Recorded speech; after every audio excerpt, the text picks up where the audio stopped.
Welcome back to Geek Channel 8. I'm Eric. I will. And I'm Jason.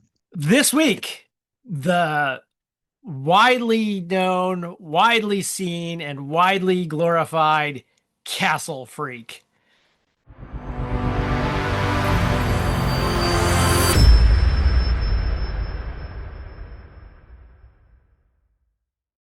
Well, I've been mostly up to no good. No, actually, I went over to my mom's and cooked dinner with her back on Sunday, and that was a good time. The reason why I can cook dinner with my mom is because I take instructions, because she knows exactly how she wants things done, and all I have to do is follow it. Though I did make a dish of my own for her. I just call it a hot coleslaw because it starts with a shredded coleslaw.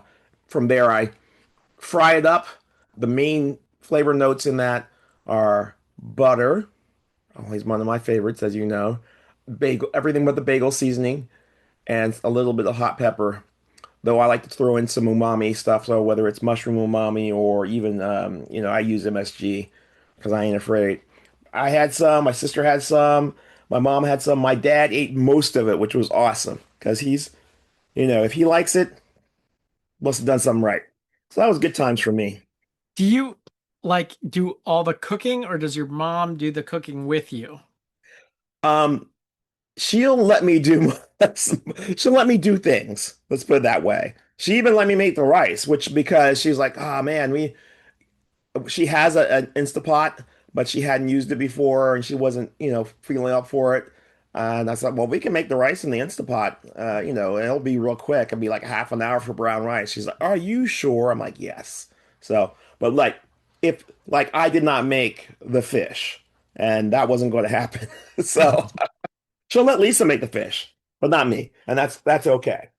So I love it. It's so odd that at this age I still get to have my mom tell me what to do in the kitchen. I get to help her. I love it. Just good times. Super wholesome stuff. And then we complain about politics too. There's the other part because my family always been like that for sure. Yeah. Jason, how about you?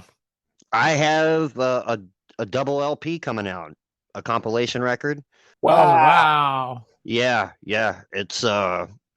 I'm working with this guy who put out a compilation record, like a 3 album compilation record with like from the late 90s, early 2000s. My band that I was singing in at the time is on it. So I had to buy it.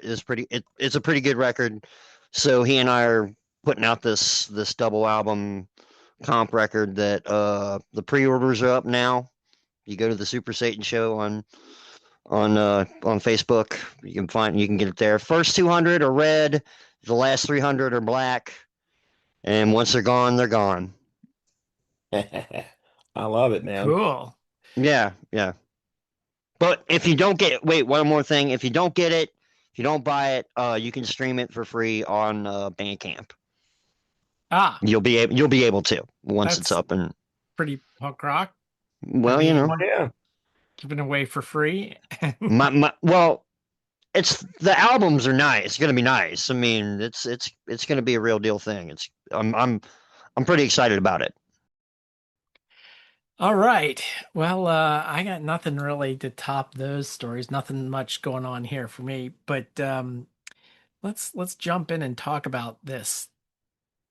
Castle Freak came out in 1995, so let me give you a little background to what was going on in 1995. Hmm. In January of 1995, January 31st, Bill Clinton invoked emergency powers to extend a $20 billion loan to Mexico to help avert financial collapse during the Mexican peso crisis. February of 95, the UK's oldest investment banking firm, Barings Bank, collapsed Oof. after securities broker Nick Leeson lost $1.4 billion speculating in the Tokyo stock market. Oh Oops, wow. oops, Oh yeah. So oops. we're starting to see the first beginnings of what would come in about 10 years. March 31st, Selena, the Tejano singer, was murdered. Oh. Oh yeah, I remember that. Yeah. April 19th, the Oklahoma City bombing. Yep. 168 people, including 8 federal marshals and 19 children, killed at the Alfred P. Murrah Federal Building. 680 are wounded. Timothy McVeigh was the bomber. Okay, May 7th, the Frenchest French guy ever was elected president of France. Jacques Chirac. Like, tell me Man. that name isn't like the Frenchest. Yeah. His last name was Chirac, so of course they named him Jacques. Oh man.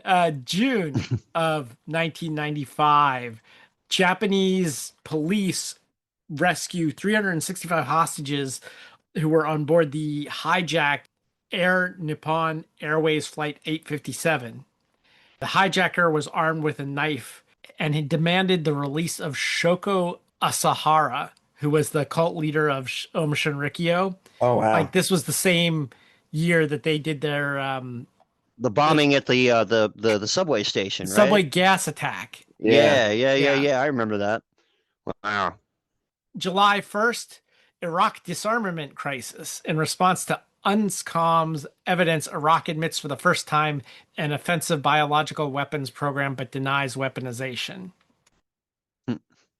Sure, sure. Yeah. I Yeah. mean, you know. They totally had that stuff, right? Yeah. Right? I mean, come on. Right? Yeah. No? Yeah. Okay. All right. They probably okay, so they probably didn't. Turns out. August of 1995, August 24th, actually, Microsoft released Windows 95 to the public. Uh, I still remember it had a big start button at the bottom left-hand corner, and they used as their ad campaign the Rolling Stones "Start Me Up."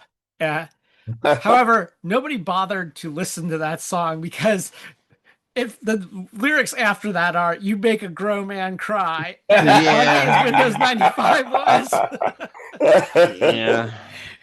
not having learned anything from that, 3 years later, they released Windows 98 and they used David Bowie's song Heroes to promote it. You know, we could be heroes We could just be. for one day. I feel like Microsoft thinks they're hip and are so not hip. And like, all right, September of 1995, the Washington Post and the New York Times, the Washington Post and the New York Times published the Unabomber Manifesto. So it was a big year for bombers all around. Like we got the Oh yeah. Japanese Yeah, yeah. bombers, we got the Unabomber, we got the Timothy McVeigh. There are a lot of bombers going on in 95. It's wild.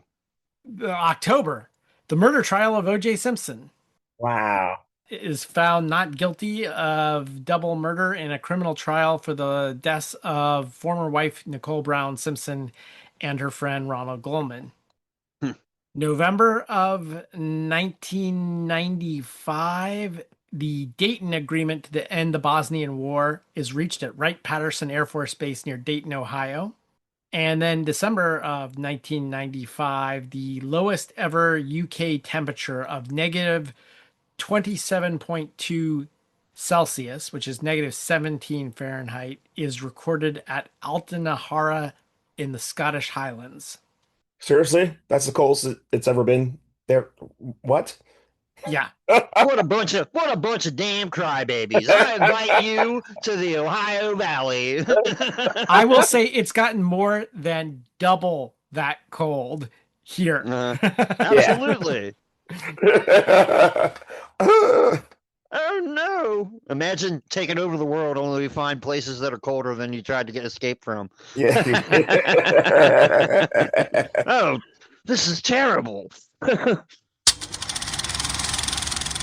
Let's talk about the making of Castle Freak. So, director Stuart Gordon was in the office of the producer Charles Brand, and there was a poster that he had on the wall with like a Quasimodo like guy chained to a wall being whipped by a woman.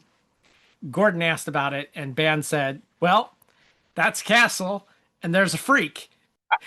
Pretty simple. He had no script for it, but Gordon, if he wanted to, could direct it as long as it had a castle and a freak. Those are his only two requirements for the movie. I think he delivered on this one. He Yeah. absolutely delivered. Yeah, so Gordon made the film for $500,000. Wow. Are you serious? In 1995? Yeah, That's but I gotta say, that's a really well done movie for its, especially now for the budget and the Oh my budget God. is for the time. insanely small. They Wow. like just to give you an example, that crew that I worked with today, they flew here from New York. Three guys, they're staying in an expensive hotel.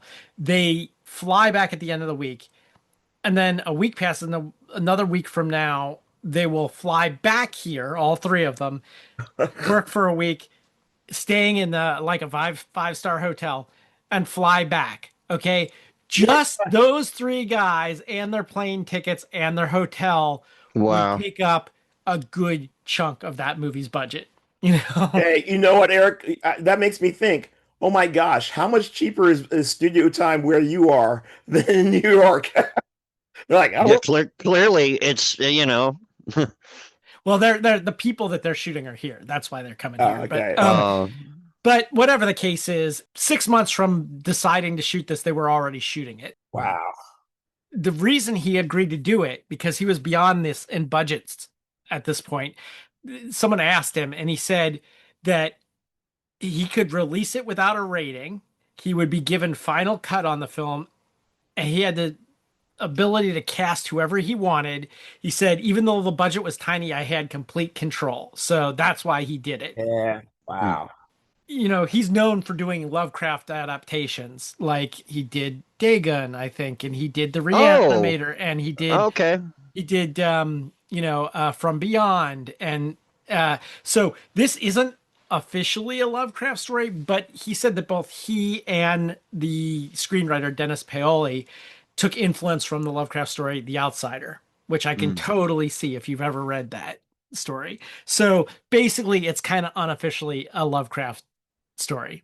Well, I mean, without jumping ahead too much, I mean, like, it's like there's inbreeding, there's just all this stuff where it's like, oh yeah, it feels very much like that. And of course, even if it didn't feel like the story, isn't the lead, wasn't he in Reanimator? Oh yeah, he's Herbert Yeah. West, Reanimator. Yeah. Oh my gosh, That's he's so that twitchy, sweaty. I love it. Jeffrey Combs. He's so I I awesome, you I, know. I reckon I recognized him from like Star Trek episodes. Oh. No, You I love know. him from The Frighteners, where he's just like rips open his shirt and he's got like all the arcane symbols all over his. uh, anyway, Castle Freak was shot in a castle that was owned by the producer Charles Band, and he had previously shot in that castle before Stuart Gordon had when he made the movie The Pit and the Pendulum 4 years earlier. According to Jonathan Fuller's film diary, filming was underway until July 1994. His diary states that on July 7th of 94, the crew were a day and a half behind on their shooting schedule. July 7th. On July 8th, Charles Band arrived at the castle with his wife and his father, stating that they were to finish the filming by July 9th. So, Oh like wow. tomorrow, you will Wow. finish tomorrow. That's kind of the background to the making of this film and a little background to what it was like in 1995. We've a large assortment of freshly made sandwiches. For a snack time. I'm gonna tell you, this one was pretty easy, but you're not gonna like it. A loaf of moldy bread. That's what the first. Oh boy. And a beating? Moldy bread and a beating? With a side of beating, right? You start with ciabatta, and then you leave it out till it's good and hard and moldy. So you might want to put a little water on it over there to make sure the mold comes in. And you also, at the same time, you put that out, you're gonna get a salami. You can be, it can be decent, but make sure you leave it out long enough so it looks terrible and no one will want it. And then you only get a small slice of each to sustain you. 2 little rounds of salami and a Yes. cut of bread. And And lost one to the cat, by the way. that's right. That's right. Oh, by the way, you The can fucking also cat get ate one. a nice bowl of milk, but that's not for you. That's Right. for your cat. That's for the cat. All right, It's not so yours. your pairing for this film is moldy bread and salami. Well, I'm just gonna say, if you eat the bread and you eat the salami, I think it's put you right in the mood. It's perfect. I I think it got moldy later because they came after it had been sitting out for a That's long fair. time. Yeah, yeah, yeah. So I That's think fair. it's fresh bread. I mean, these are Italians, right? They're not going to have like moldy bread. I mean, I mean, it looked like it was good bread at one point. So you can start just, you know what? We'll limit the verite to a certain point. We'll get us a nice piece of bread, nice bread, nice ciabatta. I mean, she and may have hated the dude, but like she's still an Italian mother. There's right. going to be fresh bread. What are you talking about? You know?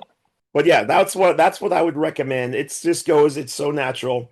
Slam dunk And a beating. and a beating. And a beating. You really, if you want. I mean,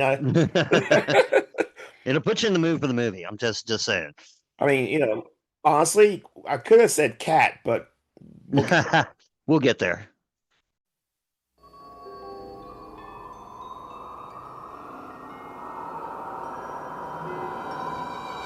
Stuart Gordon, the director of Fortress, The Pit and the Pendulum, and Reanimator, takes you into the dungeons of Castle Dorsino.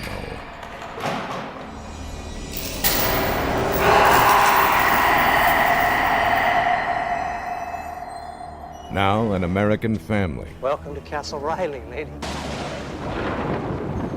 will inherit a legacy of evil. They say the castle is haunted.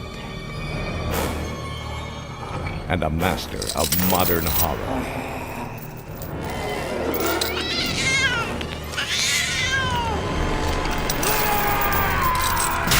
will unleash his most terrifying creation.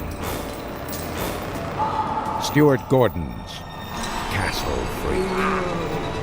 There's somebody else here! There's somebody in the castle!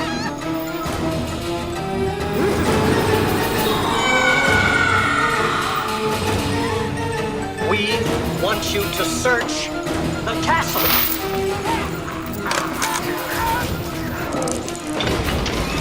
Giorgio Dorsino.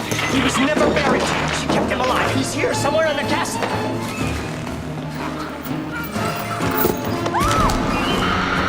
There is a madman in there, and my family is in danger.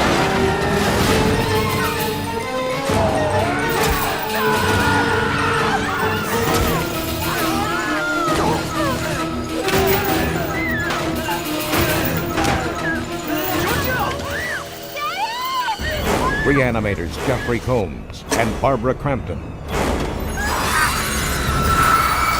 in Stuart Gordon's Castle Freak. Let's talk about this film. It opens up with the scene we just talked about where there's this woman in a castle, old lady, and she's like cutting a couple of rounds of salami and a hunk of bread, and the cat's bugging her for food, so she gives it a little bit of milk. She takes it to a barred cell in the dungeon. the basement dungeon of the castle. It's not a basement. It's a castle. It's a dungeon. Come on. And gives it to some unseen freak. But not before she beats the ever living crap out of him Oh man. with a Like a flail. yeah. Yeah. It's like- I believe it's a it. I scourge. believe it was a scourge. Yes. That's right. The scourge. Yeah. If you guys have ever seen Passion of the Christ, then you'll know what a scourge is. Cat of nine tails, and it's got barbs and stuff. And Yeah. Oh yeah. Absolutely. fuck, Pieces it of metal. was- Pieces like- of metal woven into it. Mm. And then she goes back upstairs, and then she fucking dies Of a heart attack. of a heart attack. She wasn't looking good from the get go. She was Yeah.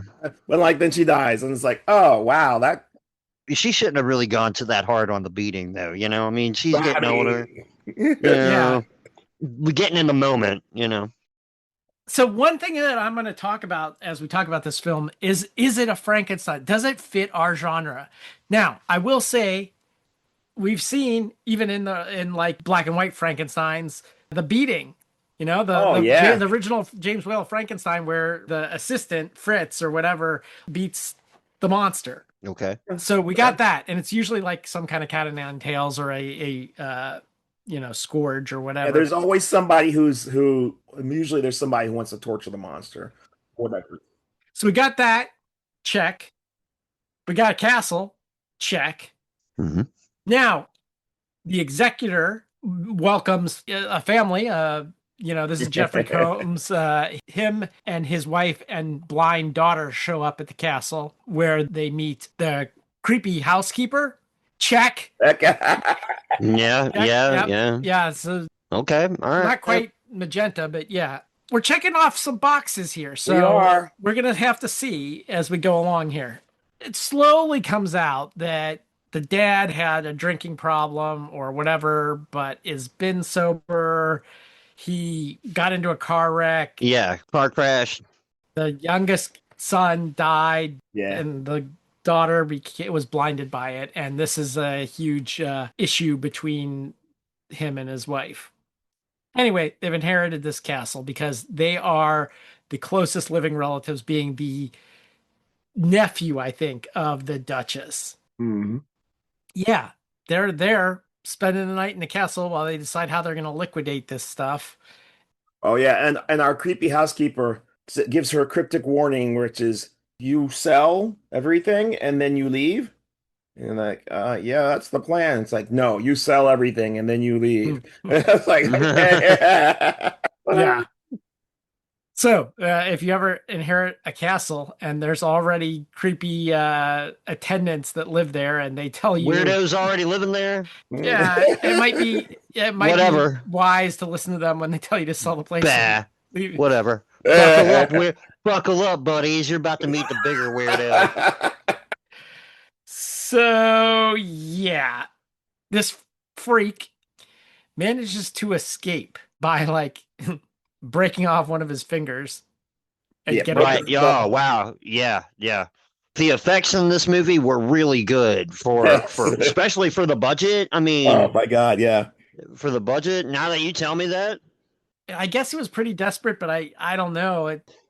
it was either that or nothing, you know? Well, he managed to trap the cat and eat it, so Mm. he got that boost of energy that allowed him to break off his own thumb and get out of the manacles. You know, he had a lifetime of beatings, so I'm like, Right. Right. Look, I want to point out that the blind girl hears scratching while the dad is like digging through a bunch of old photographs and shit. You know, she finds the cat. The cat leads her down to where the freak is caged. Later on in the movie, I'm hearing all really loud things that I would think that a blind person that can hear scratching down in a dungeon, you know. But the castle's huge too. Yeah, but you know, come on, buddy, you know. yeah. Well, also, I mean, honestly, there's a lot of like, okay, so for somebody who spent most of their life just being in a hole, being beaten, he's got some pretty good dex scores and great stealth. But I don't. This is not to diss on this movie because I did like it. So, but like, yeah, this freak is freakishly quiet and sneaky. You know, Mhm. maybe the last thing that happened to him was he played hide and seek, and mom never let him out of his hiding place. Yeah, there we go. That's my idea. So we should say he's pretty severely disfigured looking Yes, and maimed, and maimed on top of that. I might Yeah. add. Wow. This was after our freak saw himself in the mirror first time in Mm-hmm. decades and broke the mirror. Another story beat out of our Frankenstein. Yeah. You know. That's actually a story beat from The Outsider. Oh, The Lovecraft story. Yeah. Interesting. Yeah. Okay. Good over. Now that I've given away that's basically the ending or close to the ending of The Outsider. Basically, he's never seen himself before. Wow. Yeah. I think they do a good job of not fully. They show you bits here and bits there. They have him drape himself in it's a castle where they have where where it's been empty for years, so it's Yeah, all the person. dust covers on Yeah. everything, you know. Oh my God, there's 100% a Scooby-Doo moment Right? where he pretends to be dad actually listens to his daughter. The blind daughter is the one who keeps insisting there's somebody here. Like, Right, yes. Yeah. And he listens, he goes looking and he's like, I'm gonna go find out. And he's poking around and finds stuff. I like the way they present this because it's a lot of it's very novelistic, where you see the whole picture as the characters are, they don't. Right. But like you see what they're discovering and they haven't quite put it together yet because they don't have enough, but you already have enough so but individually they don't. And of course, you have the blind girl who's you see things literally that she doesn't. All of that together, it reminds me of I like a short story or a novel where you're getting that picture that way. Right. I like that overview. Yeah. It was definitely a good story. Yes.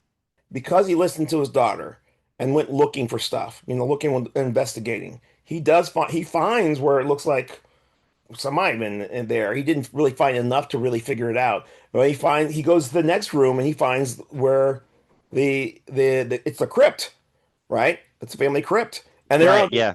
And they're on the crypt is the name of the doc. He'd already heard, and I think the story, Giorgio, the pictures in the album, including they cleverly had a picture where the man's face was tore out. It was just like part of a man's face, right? Right, yeah. Yeah, otherwise he would recognize what we find out later. But anyway, he goes into this crypt and he sees this picture on the crypt, this little photo, and it's of a little boy, and it looks just like his boy, the boy JJ. It looks just like his son JJ, but it's supposed to be a picture of Giorgio, the Duchess's son, who we're told died, but there's some question of whether that's the case. The local legend is he haunts the place, right? They call the police because again, they think the creature's in the There's house. someone in the house, yeah. The police are like, it's an old castle, it makes noise, and he's being kind of an asshole, aka an American, and going, no, I want you to search this whole castle. He's like, and they're like, yeah, we're not gonna do that. We got like five cops. Yeah, we're gonna. Let's go like. Call us if you see anything.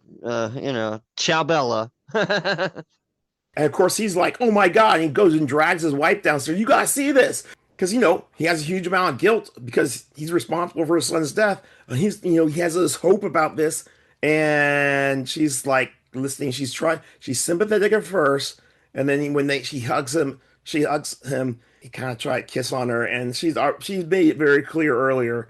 She's not. Mm-hmm. No, she's not. No. Yeah, and that she's just not feeling flips her entirely. And she's like, and basically, she's like, yeah, you're to blame for his death. This is not his spirit or anything. You're just feeling guilty because you are guilty.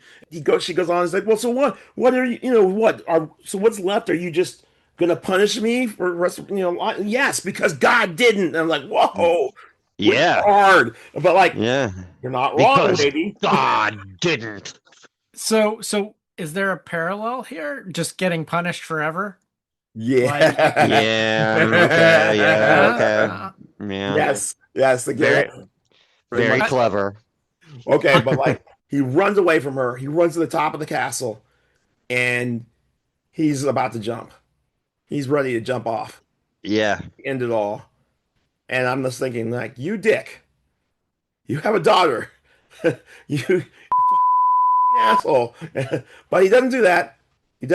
Instead, next scene we see, somebody's pouring him a drink. It's it's like, but of course. And it almost seems like the lesser evil, really, at that point. Right, yeah. Little relief, like, oh, okay, well, So that's where he ends up picking up the prostitute. Yes, he picks up the prostitute.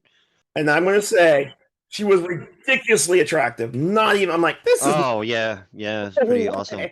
She comes back with him, right, to the castle. They drink. I mean, he's totally. I'm like, how? Why is this woman? Oh, okay, she's a prostitute. That's why she put up with all this. Even Yeah. You didn't know that? yeah, that was the first. I was like, is he really that attractive? I mean, I guess he's got money, but yeah, she's a prostitute. She was there for the money. Mm. I'm surprised you're as naive as he was because it's like I knew I immediately. was. I'm like, Yeah. Really? Yeah. Who is Yeah. that? Come on. That's the prostitute. Guy, I honestly, I'm like, guy's sloppy drunk, which puts him again back on the police's radar because he's all absolutely. like falling down and making an ass being an American. Well, the next And day they show up. Yeah. Well, And yeah, they even that night, they were like, all right, you gotta leave. yeah, at the bar, Yeah. yeah, the cops throw him out of the But she bar. talks to the cop, and it's like, and we don't know because they're speaking Italian, and we don't know what they're saying. But like talks to them basically, this is my guy for the night, get away. And it's like, okay, whatever. But yeah, so they go back, they do the humping. I guess it's one of those things where it's like everybody's got a job and it helps the local economy. We're not That's right. gonna That's right. It takes a village. And she leaves him. He tells her you gotta go, and she's like, yeah, of course I'm going. Anyway, you only lasted like 3 humps, buddy. So she's leaving, and our freak was watching. Oh yeah, yeah. That that scene where after the creature's like spying on him, getting drunk and having sex down in the wine cellar or whatever. Uh, Creepy, very creepy. Like the scene was it was done well enough to make me go ew. Yeah, Like ooh, yeah, ooh. only thing he knows how to do is things he's seen. right, Right. right. And he was watching. So when he basically grabs her as she's leaving, then he tries to reenact. A big part of the problem, though, Whoa, is man. he, So rough, man. he This scene was a little rough. Yeah. he's not Yeah. he doesn't have any equipment anymore. No, it's gone. That's when you actually find out because he's like, "Come on, do it," yeah, and there is nothing there Because except she for tries to go along with it, because this is a bad scene. She's all tied up, but she tries to go along with him. But like that just is too. She's like, oh my God. yeah. That was the wow moment And for she me. she grabs the bottle, tries to stab him, but she's way outmatched, and he ends up. Yeah, he um. You guys will our audience see it for yourself. I don't want to describe that. There you go. Yeah, It's harsh. Yeah. Very unpleasant. So that's why she disappears, and everybody in the village knows who she is. And they saw him with her last night. They saw her going into the castle with him, and that's when the cop shows up, and he stones walls them. right. He's like, "Blah, blah," and then the wife is like, "You brought a prostitute here," Yeah. you As know. soon as the doors close, she's like, "Sweet, you." Yeah, I'm like, yeah, yeah. No, you ain't wrong on that one either. Yep. Yeah. And he's got to talk to a lawyer because the cops suspect him of this disappearance. He goes to the executor, who is also his lawyer, right? yeah. Yes, Ah, and yeah. Man, that's they right. think I did something to her. And he's like, I don't have any evidence against you. Don't worry about it. Something will blow over. She's just a prostitute. You don't have any evidence against you. So it'll blow over. And then his sister, who is the housekeeper, calls with her purse and Yeah, is like, hey, and we don't. I love this. They don't translate this. They do not translate. no, There's no subtitles. She's just none. talking. He's talking. She has the purse. He's like, and he's like, okay, blah blah blah. And then he comes back to the table. He's like, okay, new plan. There's evidence against you. We turns have- out, turns out, yeah, we got evidence against you, and you are going to need a lawyer. Oh, but also have the evidence basically. So you're gonna pay me. Mm-hmm. And then the guy calls him like, you bastard. He's like, oh, bastard, you say? No, well, Let me tell you a story. Oh, let me tell you the true story about your family. And that's when he reveals, That basically his father, before being, quote, married to his mother, was married to his mother's sister, who was the Duchess. And therefore, now we know why JJ looks like, Exactly. like, Ah, uh, yeah, like Giorgio. because it's his cousin brother, whatever. It's his half brother. Oh Yeah. my God. Yeah. So, yeah. Meanwhile, in Kentucky, Yeah. Also, we should say the Giorgio is running rampant in the castle and ends up killing the maid too. Yeah. The maid, yes. because the No, castle, she finds the corpse. she finds the living body. She's still Yeah, she's alive. alive. She's And she's real beat she up real hears her, bad. she hears her cries and she goes down and finds out. Yeah. Yeah. And then when she gets down there and she's like, horrified, then Giorgio beats her to death with a manacle. Yeah. And I gotta say, the effects for this movie were really good. I cannot stress that enough. They were Like, brutal. I mean, really good. Yeah, the effects were excellent. I'm just amazed by how much they did with such a little budget with Yeah. this film. Oh, absolutely. The acting is pretty damn good all around. And they had a nice looking castle, to shoot in. That was Hmm. pretty cool. Right. And it's not your standard Northern European castle like a Scottish castle or a German castle or, one of those. This is like in the Mediterranean. It's like a Italian castle, which is kind Hmm. of cool. We don't see that often. I want to ask, Eric decided to put this in a list of Frankenstein films. Frankenstein. Does it fit? Is it part of the genre? Perversion of nature? Yes. There's that. But is it a usurpation of is there a man who has usurped the creative, the creation of life process? And I would say no. But are there like a series of just arrogant men who cause who cause suffering? Yes. But really the real villain is sort of off screen and we don't get a lot of characterization, but The like real the real villain is dead. yeah. Yeah. The real villain is dead, and this is just the aftermath of poor decision making, right? Yes. And even our main I guess our main protagonist, the father in this movie, John, the yeah, father. Yeah. John. Yeah. It's made clear he makes a lot of bad, selfish decisions. But like also we see him really loving and caring for his family. He has remorse, which not clear that his father did. Uh and very much a sins of the father thing where there's that's going on. I would say this is definitely a stretch. I kept thinking like, I mean, I of course I immediately thought of stories where there's an inbred semi-human creature who's locked away by the family.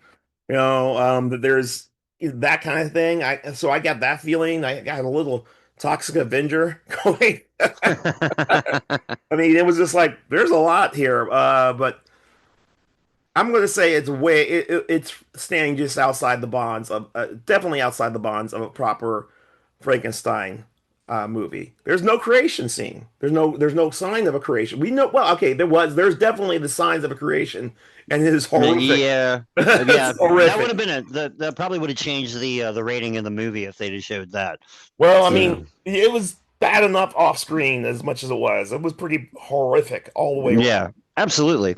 It touched on a lot of subjects.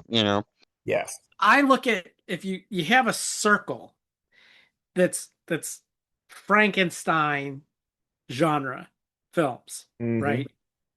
And the bullseye is like James Whale's Frankenstein.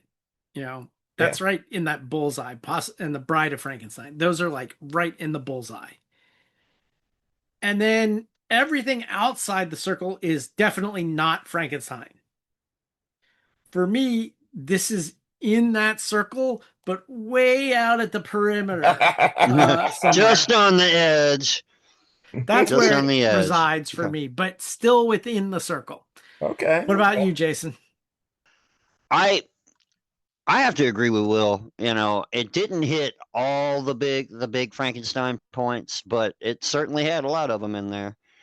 And for me, honestly, when I watched it, I didn't really necessarily consider it a Frankenstein movie until till Will just laid it out for me. You know, because it is and it isn't. You know, I like the movie. Period. The end. It was a good movie, and Oh yeah. you know, so I'm not going to argue whether it was a Frankenstein movie. I'm going to argue if it was a good movie or not. And you think it was a good movie?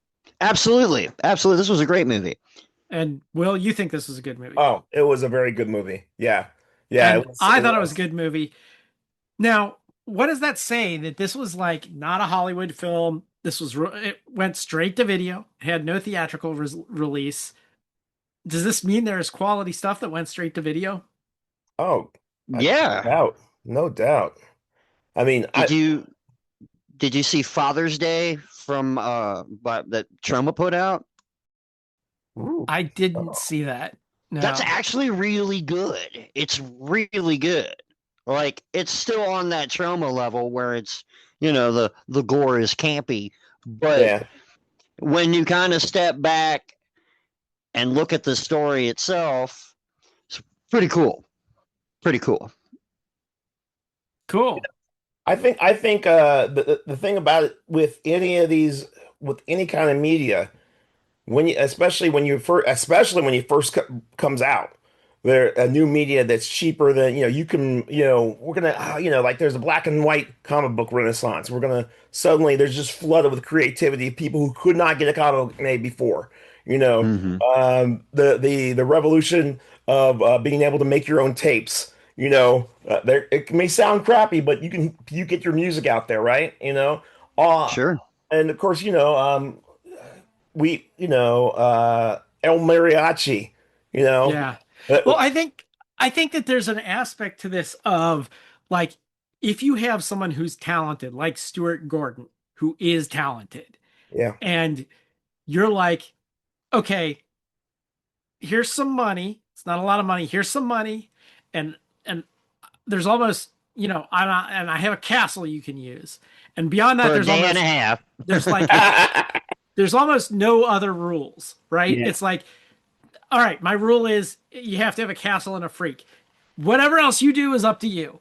I think there is something to be said for that, where it's like if you have an artist who's got, who has the vision, oh yeah, and you're just like, okay, we're gonna not interfere. Unlike Hollywood, which is like got like writers upon writers upon writers, and it's like it's focus groups and yeah, and like studio execs and like 9,000 people have opinions about whether you can do one thing or not, like oh no, we can't have this in that movie and you can't do that, and and by the time you get done with all that, like you get some watered down vision of something, yeah.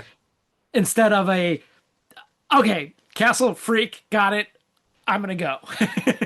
But even the limitations, though, the limitations, including the money, I think that produces can produce better than unlimited. Because, like, let's face it, we have had some very talented directors who, when they got more money than when they started out, produced worse shit.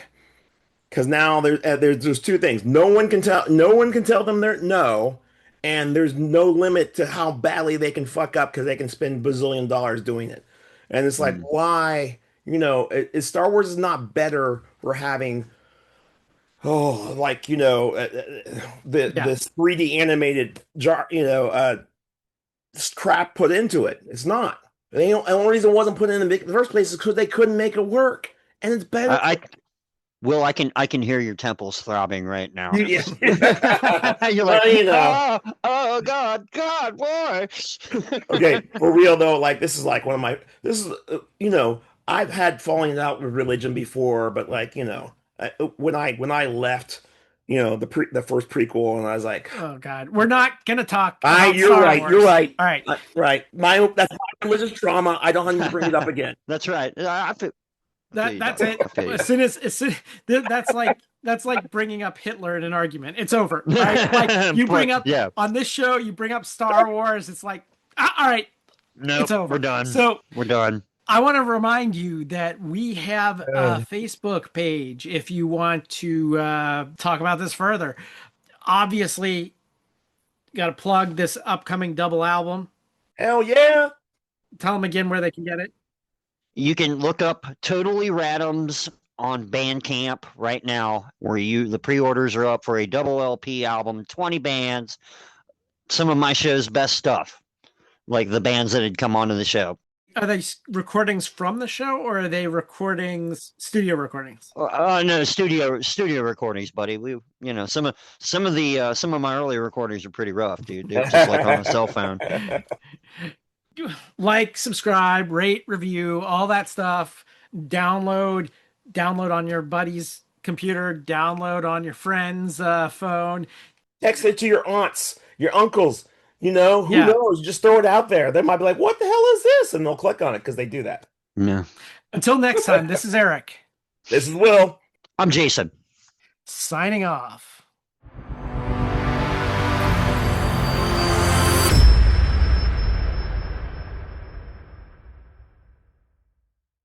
Did I do that right this time? I guess so. You just like making us wait for you. I think that's what it's up.